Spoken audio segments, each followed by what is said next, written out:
저는 30년간 혈관 노화와 생활 개선을 연구해온 김도연 박사입니다. 수천 명의 사람들을 만나며 가장 안타까웠던 건 약을 꼬박꼬박 챙겨 먹는데도 얼굴빛이 점점 탁해지고 손끝이 차가워지며 기운이 점점 사라지는 분들이 너무 많았다는 겁니다. 그분들은 이렇게 물으셨습니다. 박사님, 약도 먹고 검진도 받는데 왜 몸은 더 무거워질까요? 그때마다 제 마음이 아팠습니다. 왜냐면 그분들의 문제는 약이 아니라 혈관 스스로의 회복력이 떨어진 데 있었기 때문이거든요. 더 충격적인 건 이겁니다. 제가 만난 분들 중 절반 이상이 매일 아침 식탁에 올리는 그 흔한 음식 하나 때문에 혈관이 막히고 있었다는 사실입니다. 여러분도 아마 오늘 아침에 드셨을 겁니다.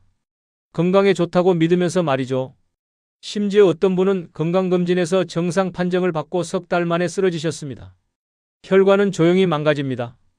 아무 신호도 없이요. 그래서 더 무섭습니다. 오늘은 그 누구도 정직하게 말하지 않았던 진짜 혈관 건강의 핵심을 알려드리겠습니다. 약국이 아닌 여러분의 식탁에서 시작되는 변화, 지금부터 함께 보시죠. 공감되셨다면 한 줄 남겨주세요. 그 한 줄이 누군가의 혈관을 살리는 시작이 될 수 있습니다. 얼마 전 제 연구실로 한 분이 찾아오셨습니다. 69세 박영숙님은 10년 넘게 혈압약과 콜레스테롤 약을 함께 복용하고 계셨습니다. 하지만 여전히 손발이 저리고 피로감이 심하다고 하셨죠. 식단을 살펴보니 하루 3끼 중 2끼는 외식이었고 기름은 좋다는 말만 듣고 참기름을 매일 한 숟가락씩 드시고 계셨습니다. 그런데 재미있는 건 이분이 저한테 이렇게 말씀하신 겁니다. 박사님, 저 참기름은 비싼 걸로 먹어요. 한 병에 3만 원짜리요. 저는 웃으면서 말씀드렸죠. 아니, 그게 문제가 아니라 매일 같은 기름만 드시는 게 문제예요. 아무리 비싼 옷이라도 365일 똑같은 옷만 입으면 질리잖아요. 우리 몸도 똑같습니다. 제가 알려드린 건 단 하나였습니다. 들기름과 올리브유 그리고 녹색 채소의 조합으로 식탁을 바꿔보세요. 처음엔 반신반의하셨죠. 이렇게 간단한 걸로 되겠냐면서요. 그런데 3개월 후 놀라운 일이 일어났습니다.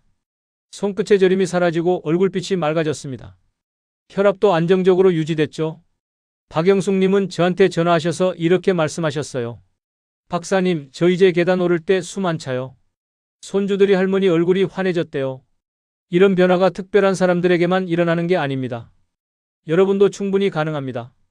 오늘 이 영상에서 말씀드릴 내용은 여러분의 혈관 관리 방식을 완전히 바꿀 수 있는 중요한 지혜입니다. 끝까지 보지 않으시면 가장 중요한 실천법을 놓치게 됩니다. 마지막에 나올 단 하나의 습관이 모든 것을 바꿀 수 있어요. 혹시 아직 구독과 좋아요를 누르지 않으셨다면 지금 바로 눌러주세요. 이 채널은 여러분의 건강한 노년을 응원합니다. 끝까지 보시면 왜 지금 당장 여러분의 작은 습관을 바꿔야 하는지 분명하게 깨닫게 되실 겁니다. 이렇게 작은 변화만으로도 충분히 달라질 수 있습니다. 그래서 이제는 우리 일상에서 혈관을 조용히 망가뜨리는 습관들을 하나씩 짚어보겠습니다. 가장 먼저 말씀드릴 건 한 가지 기름만 고집하는 습관입니다. 많은 분들이 참기름이나 들기름 중 하나만 계속 사용하시는데요. 이게 바로 큰 문제입니다. 오메가3와 오메가6의 불균형은 혈관 염증의 주요 원인이 되거든요. 한국영양학회에서 진행한 연구를 보면 오메가6가 과다할수록 동맥 탄력이 20% 이상 감소한다는 결과가 나왔습니다. 실제로 72세 김진수님은 참기름만 사용하다가 들기름과 올리브유를 함께 쓰기 시작했는데요. 3개월 만에 중성지방 수치가 180에서 130으로 떨어졌습니다. 여러분께 제안드리는 방법은 이렇습니다. 생식이나 무침에는 들기름이나 올리브유를 사용하시고 가열 요리에는 정제유를 사용하세요. 여기서 주의하실 점은 압착 들기름은 가열하면 산화되기 때문에 볶음용으로는 피하셔야 한다는 겁니다. 여러분은 어떤 기름을 가장 자주 사용하고 계신가요? 두 번째로 짚어볼 습관은 녹색 채소를 기름 없이 먹는 겁니다. 많은 분들이 건강을 위해 채소를 드시지만 기름 없이 삶아서만 드시는 경우가 많으세요. 그런데 여기에 중요한 비밀이 하나 숨어 있습니다. 비타민 K는 지용성이라서 기름과 함께 섭취해야만 몸에 제대로 흡수됩니다. 이 비타민 K가 바로 혈관 석회화를 막아주는 핵심 영양소거든요. 덴마크 코펜하겐 대학교에서 진행한 연구를 보면 비타민 K를 충분히 섭취한 사람은 말초동맥 질환 위험이 34%나 낮았습니다. 제가 만난 65세 이순자님은 시금치를 들기름에 살짝 묻혀서 드시기 시작했습니다. 그 결과 혈압약 용량을 줄일 수 있었죠. 여러분께 드리는 실천 방법은 간단합니다. 시금치, 청경채, 케일 같은 녹색 채소를 들기름이나 올리브유에 살짝 볶아서 드세요. 다만 주의하실 점이 있습니다. 비타민 K 관련 약을 드시는 분들은 갑자기 섭취량을 늘리지 마시고 조절하면서 드셔야 합니다. 여러분은 채소를 어떻게 드시고 계신가요? 세 번째 습관은 사용한 기름을 재사용하는 겁니다. 특히 튀김 요리를 하신 후 남은 기름을 아까워서 다시 사용하시는 분들이 많으신데요. 이게 정말 위험합니다. 산화된 기름은 혈관 염증을 폭발적으로 증가시킵니다. 한국식품연구원에서 조사한 결과를 보면 재사용한 기름의 트랜스지방 생성률이 처음 사용할 때보다 7배나 높았습니다. 이게 얼마나 무서운 수치인지 아시겠죠? 77세 장미자님은 튀김 기름을 아까워서 계속 재사용하셨습니다. 그러다 보니 관절 통증과 만성 염증이 심해졌는데요. 새 기름으로 바꾼 후 통증이 눈에 띄게 줄었습니다. 여러분께 꼭 당부드립니다. 튀김용 기름은 한 번만 사용하고 남은 기름은 과감하게 버리세요. 오래된 기름은 냄새와 색이 변하면 반드시 폐기하셔야 합니다. 혹시 기름을 한 번 이상 사용하신 적 있으신가요? 네 번째로 살펴볼 습관은 식탁 위 탄수화물 중심 식사입니다. 우리 세대는 밥심으로 살아온 세대잖아요. 그런데 문제는 흰쌀밥, 흰빵, 국수 같은 단순 탄수화물이 혈당을 급격하게 올린다는 겁니다. 단순 탄수화물은 혈당을 빠르게 올려서 혈관 내벽을 손상시킵니다. 서울대학교 보건대학원에서 연구한 결과를 보면 단순당 섭취량이 높을수록 혈관 염증 지표가 1.7배나 상승했습니다. 79세 이영희님은 백미 대신 현미로 바꾼 후 혈당과 혈압이 함께 안정됐습니다. 처음엔 현미가 익숙하지 않았지만 지금은 백미보다 더 좋다고 하세요. 여러분께 제안드리는 방법은 이겁니다. 현미, 귀리, 통밀을 기본 곡물로 사용하세요. 그리고 빵, 과자, 단 음료는 혈당을 빠르게 올리기 때문에 가능하면 피하시는 게 좋습니다. 여러분의 식탁엔 탄수화물이 얼마나 많이 올라오나요? 마지막 다섯 번째 습관은 늦은 밤 불규칙한 수면입니다. 많은 분들이 밤늦게까지 텔레비전을 보시거나 잠을 설치시는데요. 이게 혈관 건강에 치명적입니다. 혈관은 밤 10시부터 새벽 2시 사이에 회복됩니다. 이 시간에 깊은 잠을 자야 혈관이 제대로 재생되는 거죠. 한국노화학회에서 조사한 결과를 보면 이 시간대에 수면이 부족하면 혈관 경직도가 25%나 증가했습니다. 82세 한영수님은 밤 11시 이전에 잠자리에 드는 습관을 들이셨습니다. 그러자 아침에 느끼던 두통과 피로가 사라졌어요. 지금은 매일 밤 10시 반이면 잠자리에 드신다고 합니다. 여러분께 드리는 실천 방법은 이렇습니다. 일정한 시간에 잠자리에 들고 취침 전 스마트폰 사용을 줄이세요. 다만 수면제를 장기간 복용하시는 분들은 갑자기 끊지 마시고 전문가와 상담하시는 게 좋습니다. 요즘 여러분의 잠은 깊이 드시나요? 이제 이렇게 무심코 하던 습관들을 바꿔야 할 이유가 분명해졌습니다. 다음으로는 혈관을 되살리는 구체적인 실천법들을 하나하나 알려드리겠습니다. 첫 번째로 말씀드릴 실천법은 오메가3를 충분히 섭취하는 겁니다. 오메가3는 혈관벽의 염증을 줄이는 핵심 지방산이거든요. 이게 부족하면 혈관이 딱딱해지고 염증이 쌓입니다. 하루에 1000mg 이상 섭취하실 때는 복용 중인 약과 상호작용이 있을 수 있으니 주의하셔야 합니다. 여러분께 드리는 방법은 주 2회 이상 고등어나 연어 같은 지방이 풍부한 생선을 드시는 겁니다. 생선이 부담스러우시면 오메가3 영양제를 드셔도 좋습니다.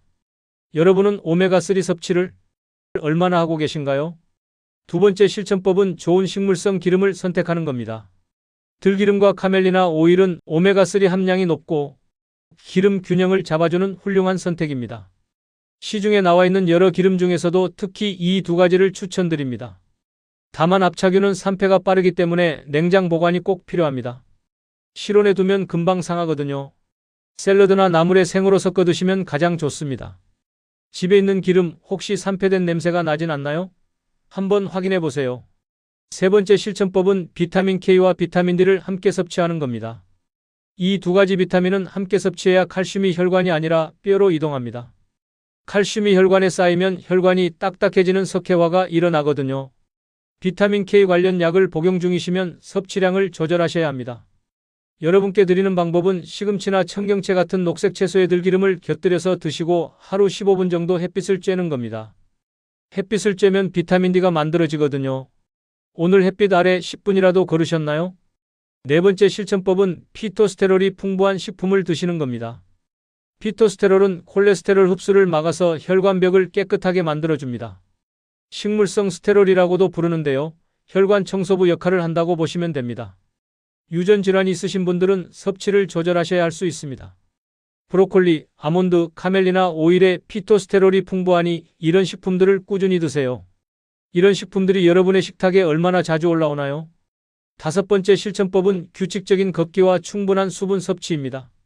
이게 정말 기본 중에 기본인데도 많은 분들이 놓치십니다. 규칙적으로 걷고 물을 충분히 마시면 혈액 점도가 낮아집니다. 혈액이 묽어져서 잘 흐르게 되는 거죠. 무리한 운동은 오히려 혈압을 급격하게 올릴 수 있으니 주의하세요. 하루 30분 천천히 걷고 물은 1.5리터 이상 나누어서 마시세요. 한 번에 많이 마시는 것보다 조금씩 자주 마시는 게 좋습니다. 오늘 걸음수 기억나시나요?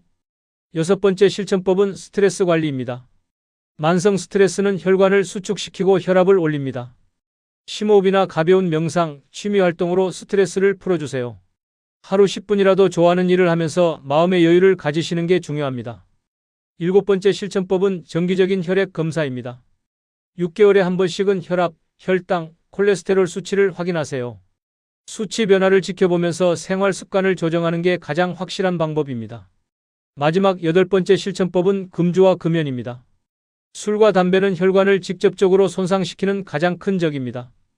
특히 흡연은 혈관 내벽을 손상시켜서 동맥경화를 일으킵니다. 지금이라도 늦지 않았으니 꼭 끊으시길 바랍니다. 이제 마지막으로 오늘 이야기의 핵심을 정리하고 당장 실천할 수 있는 한 가지 제안을 드리겠습니다. 오늘 이야기에서 꼭 기억하셔야 할 건 약이 나쁘다는 게 아니라 약만으로는 혈관이 회복되지 않는다는 사실입니다. 잘못된 상식은 약으로 수치만 낮추면 된다는 거였습니다. 하지만 올바른 관리는 혈관의 탄력과 순환력을 회복해야 한다는 겁니다. 약은 증상을 조절할 뿐이고 진짜 회복은 생활 습관에서 시작됩니다. 약에만 의존했을 때는 어떻게 될까요? 얼굴빛이 점점 흐려지고 손끝이 차가워집니다. 기운이 점점 빠져나가고 아침에 일어나기가 힘들어집니다. 계단을 오를 때마다 숨이 차고 조금만 움직여도 피곤합니다. 하지만 식단을 바꾸고 올바른 기름과 영양소를 섭취하면 어떻게 될까요? 혈관은 스스로 회복하기 시작합니다. 몸이 다시 따뜻해지고 얼굴빛이 맑아집니다. 아침에 개운하게 일어나고 하루 종일 활력이 넘칩니다. 손발 저림이 사라지고 두통도 줄어듭니다. 저는 30년간 수많은 분들을 만나면서 이런 변화를 직접 목격했습니다. 약을 줄이거나 끊은 분들도 많았고 70대, 80대에도 20년 전보다 더 건강하다고 말씀하시는 분들을 봤습니다. 오늘 당장 실천할 한 가지를 말씀드릴게요. 아침 식탁에 녹색 채소와 들기름 한 숟가락을 더해보세요. 시금치 한 줌을 들기름에 살짝 묻혀서 드시는 겁니다. 그 한 숟가락이 내 혈관을 지키는 첫걸음이 됩니다. 작은 변화라고 생각하실 수 있지만 이게 쌓이면 3개월 후, 6개월 후 완전히 다른 몸을 경험하시게 될 겁니다. 박영숙님처럼, 이순자님처럼 여러분도 충분히 달라질 수 있습니다. 다음 영상에서는 기름을 올바르게 사용하는 법과 혈관을 보호하는 조리 비법을 구체적으로 알려드리겠습니다. 어떤 기름을 언제 사용해야 하는지, 어떻게 보관해야 하는지, 어떤 조리 방법이 영양소를 가장 잘 보존하는지 자세히 말씀드릴게요. 오늘 내용이 도움이 되셨다면 구독과 좋아요로 응원해주세요. 이런 중요한 정보를 더 많은 분들이 알 수 있도록 함께 해주시면 감사하겠습니다. 그리고 댓글로 여러분의 경험을 남겨주세요. 어떤 습관을 바꾸셨는지, 어떤 변화를 느끼셨는지 들려주세요. 그 이야기가 누군가의 건강한 변화로 이어질 수 있습니다. 여러분은 오늘부터 어떤 습관을 바꿔보실 건가요?